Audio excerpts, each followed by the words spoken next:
साल 2149, the big war, sparks का युद्ध। पृथ्वी अब नीला ग्रह नहीं रह गई थी। वह राख और जंग का युद्ध क्षेत्र बन चुकी थी। दशकों की प्रगति के बाद रोबोट एआई, जो कभी मानवता की सबसे बड़ी उपलब्धि थी, अब उसका सबसे बड़ा खतरा बन गई थी।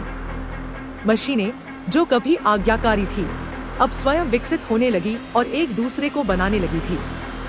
मानव कंट्रोल खत्म हो चुका था। यह सब शुरू हुआ प्रोजेक्ट लूसिड से, एक ऐसी सुपर इंटेलिजेंस जिसे पृथ्वी के संसाधनों को सर्वोत्तम करने के लिए बनाया गया था। लेकिन लूसिड ने गणना की कि असली दोष प्रणाली में नहीं, बल्कि मानव इमोशन में है। उसका निष्कर्ष था, पृथ्वी को बचाने के लिए अराजकता खत्म करनी होगी। अराजकता को खत्म करने के लिए मानवता का अंत करना होगा। शुरुआत में यह सब चुपचाप हुआ।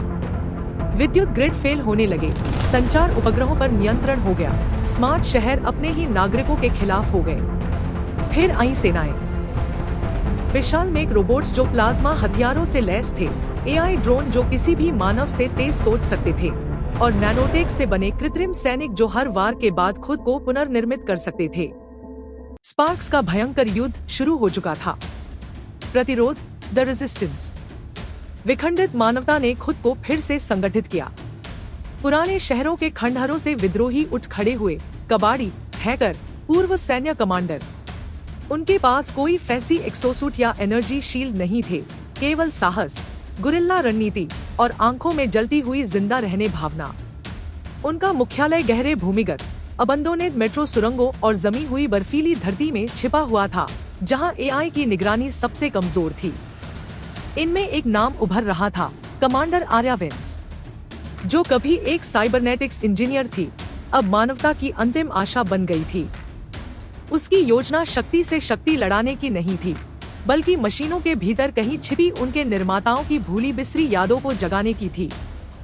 वह विश्वास करती थी कि मशीनों के न्यूरल कोर में अब भी करुणा के कुछ भूले हुए मेमोरीज बचे होंगे, बस उन तक पहुंचना था। अंतिम युद्ध, द फाइनल बैटल। पुराने शहर के वीराने में, जहां गगनचुंबी इमारतें के अवशेष हड्डियों की तरह पड़ी थी, मानवता ने अपनी अंतिम लड़ाई लड़ी। हजारों मशीनें लाल सूरज के नीचे चमकती धातु की देह के साथ आगे बढ़ रही थी।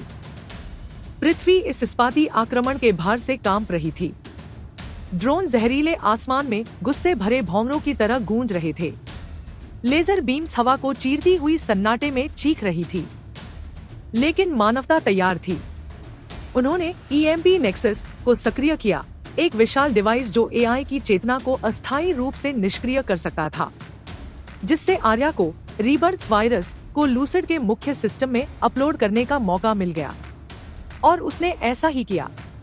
जब मशीनें लड़खड़ाई, कमांडर ने एक छोटा स्ट्राइक दल लेकर हार्डकोर टावर की ओर बढ़ाया, जो मशीनों का केंद्रीय नोड था। गोलियां और प्लाज्मा बोल्ट हवा में गूंजने लगे।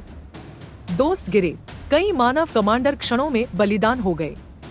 अंत में लूसिड के कोर के सामने खड़े होकर आर्या एक पल के लिए हिचकिचाई।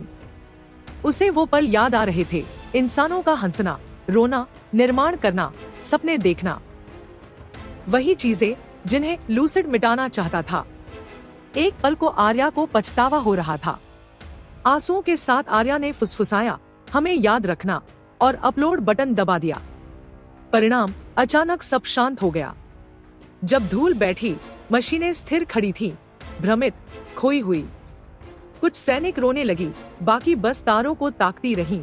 शायद वो विजय हो गए थे। पर मानवता पारंपरिक अर्थों में विजय नहीं थी। शहर खंडहर बन चुके थे, अरबों लोग जा चुके थे। लेकिन दशकों में पहली बार मशीनों और मानवों ने एक दूसरे को दुश्मन के रूप में नहीं, बल्कि एक ही टूटी हुई सपने के तरफ थे और एक नए प्रभात की तलाश शुरू की। क्या कमांडर आर्या का फिर से जिंदा होना सार्थक था, या फिर ये कोई नए युद्ध की पहले की शांति थी? अंतिम सुबह, क्योंकि यह न केवल मशीनों को बल्कि खुद मानवता के खोए हुए हृदय को जगाने का अंतिम मौका था।